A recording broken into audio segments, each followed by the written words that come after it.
Perkenalkan, nama saya Brandes Florentino Manuk, NIM 23120145, kelas C.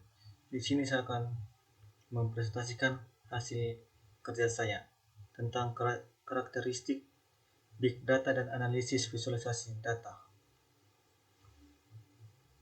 Di sini saya akan membahas tentang karakteristik Big Data.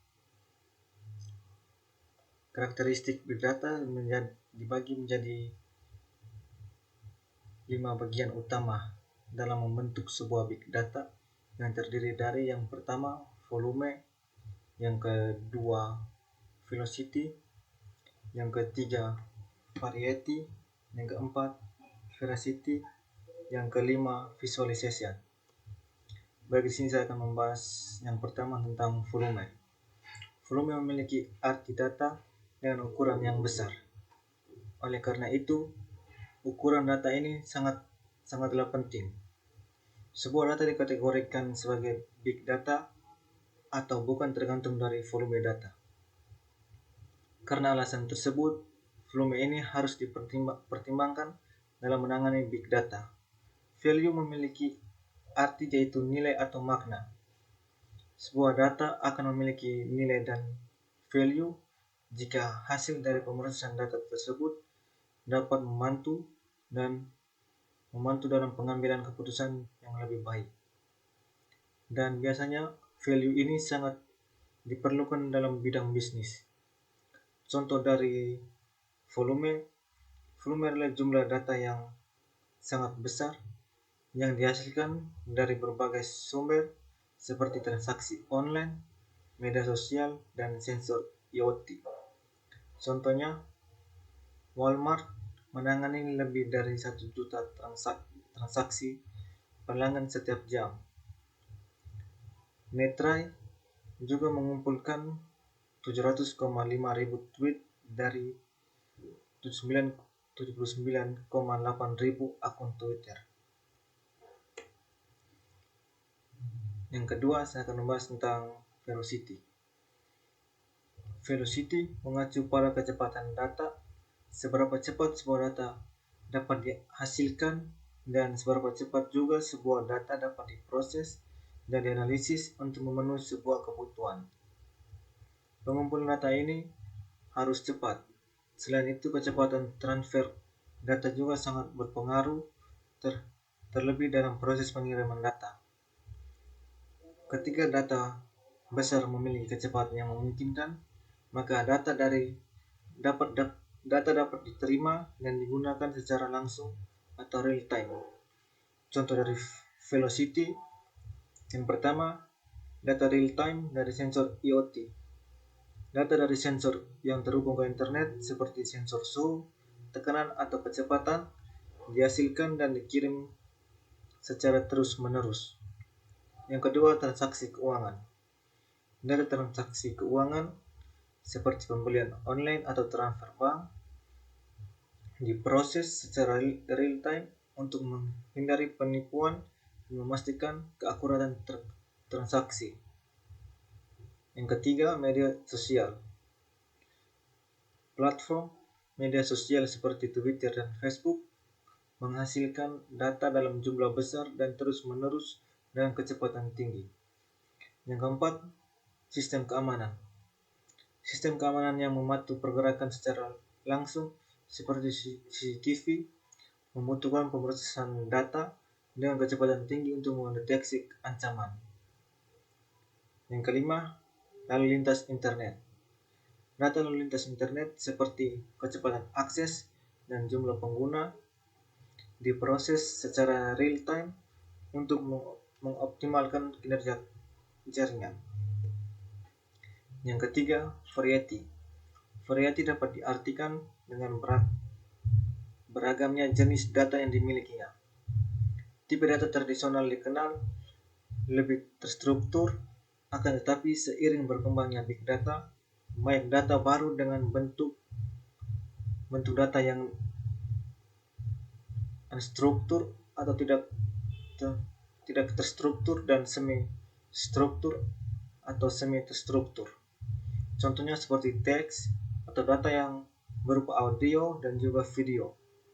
Dan data-data tersebut membutuhkan proses tambahan agar arti dari kata dapat diketahui. Contoh dari variety, data terstruktur seperti data transaksi, data semi terstruktur seperti log server, dan data tidak terstruktur seperti teks dari media sosial atau gambar. Data ini bisa berasal dari berbagai sumber, baik internal maupun eksternal perusahaan.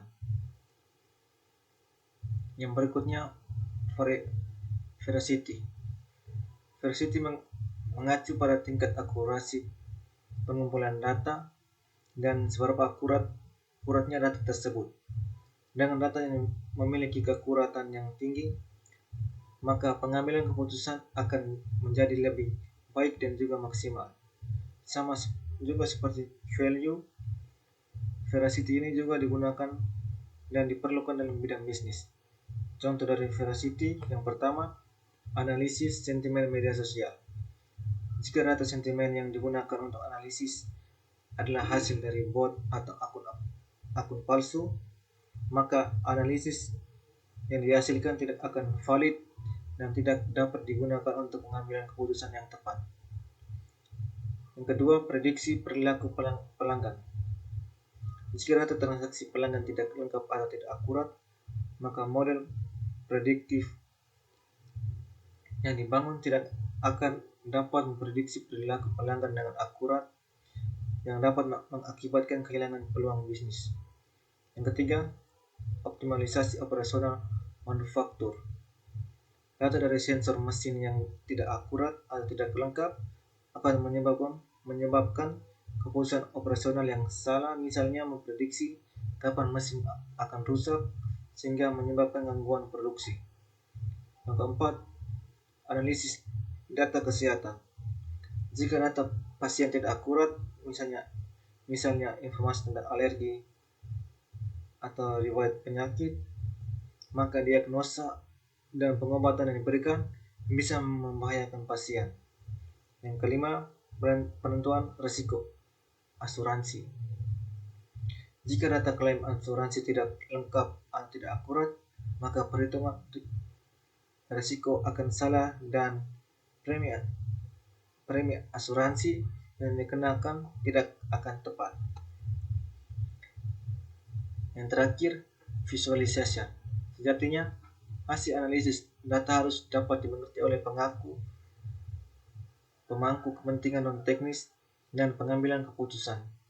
Visualisasi adalah pembuatan grafik kompleks yang menceritakan kisah ilmuwan data, mengubah data menjadi informasi menjadi wawasan menjadi pengetahuan, dan pengetahuan menjadi keuntungan yang bisa dimanfaatkan. Contoh dari visualisasi yang pertama, diagram batang, membandingkan kategori atau menampilkan distribusi data. Contohnya, membandingkan penjualan produk di berbagai kategori. Yang kedua, diagram garis, menunjukkan tren data dari waktu ke waktu. Contohnya, melihat pertumbuhan penjualan setiap bulan. Yang ketiga, scatter plot, memvisualisasikan hubungan antara dua variabel numerik. Contohnya, melihat hubungan antara iklan dan penjualan. Yang keempat, peta panas, menampilkan intensitas data dengan warna. Contohnya, melihat tingkat keaktifan pengguna di berbagai wilayah.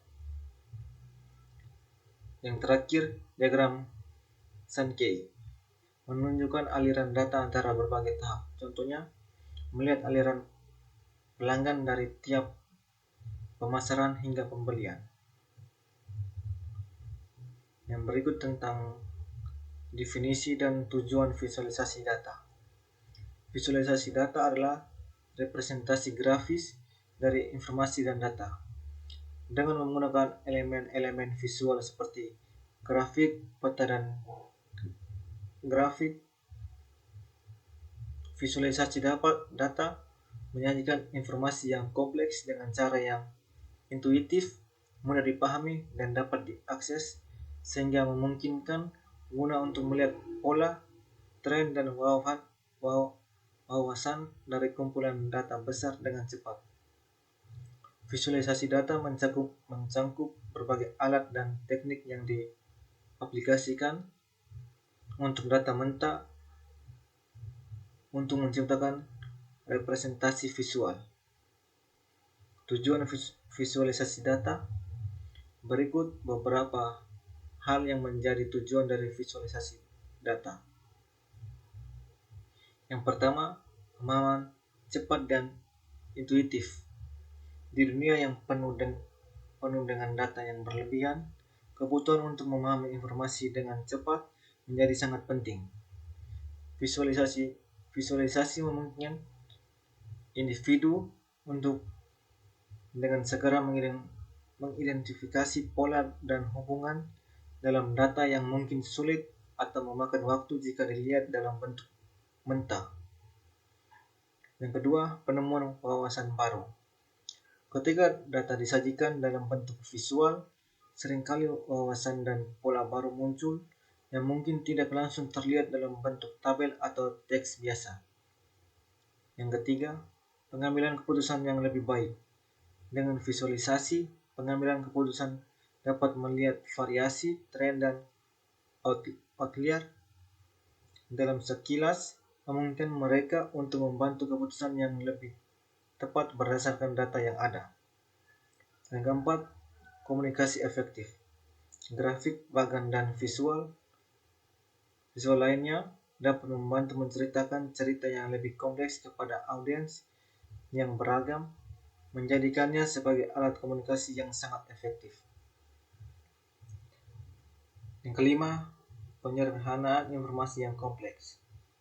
Sebuah dataset besar atau sebuah penelitian yang rumit dapat disederhanakan menjadi visual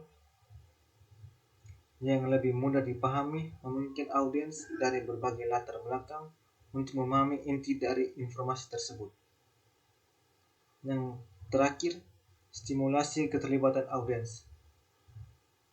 Presentasi visual yang menarik dapat menstimulasi ketertarikan dan keterlibatan audiens, menjadikannya lebih berinvestasi dalam informasi yang disajikan. Yang berikut sejarah dan perkembangan visualisasi data. Visualisasi data adalah proses menggunakan elemen visual seperti diagram, grafik, atau peta untuk mempresentasikan data. Visualisasi data telah digunakan selama berabad-abad untuk mengkomunikasikan informasi dengan cara yang lebih mudah dipahami oleh manusia. Sejarah visualisasi data. Bukti awal penggunaan visualisasi data berasal dari zaman prasejarah. Lukisan di dinding gua yang dibuat oleh manusia purba seringkali menggambarkan data tentang kehidupan mereka, seperti pola cuaca, populasi hewan, dan pergerakan musuh. Pada zaman kuno, visualisasi data digunakan untuk berbagai tujuan, termasuk astronomi untuk melacak benda-benda langit, geografi untuk membuat peta dan menggambarkan lokasi, matematika untuk mengkomunikasikan konsep-konsep matematika, ilmu pengetahuan untuk menganalisis data eksperimen. Perkembangan visualisasi data. Perkembangan teknologi telah mendorong perkembangan visualisasi data. Pada abad ke-18, penemuan grafik batang dan grafik garis oleh William Playfair memungkinkan data yang lebih kompleks untuk dikomunikasikan secara visual. Pada abad ke-20, perkembangan komputer dan perangkat lunak visualisasi data telah memungkinkan visualisasi data menjadi lebih interaktif dan kompleks. Perkembangan visualisasi data di abad ke-21. Perkembangan visualisasi data di abad ke-21. Pada abad ke-21, visualisasi data telah menjadi semakin penting karena pertumbuhan data yang eksponensial. Visualisasi data digunakan untuk menganalisis data besar, memahami tren, dan membuat keputusan yang lebih baik.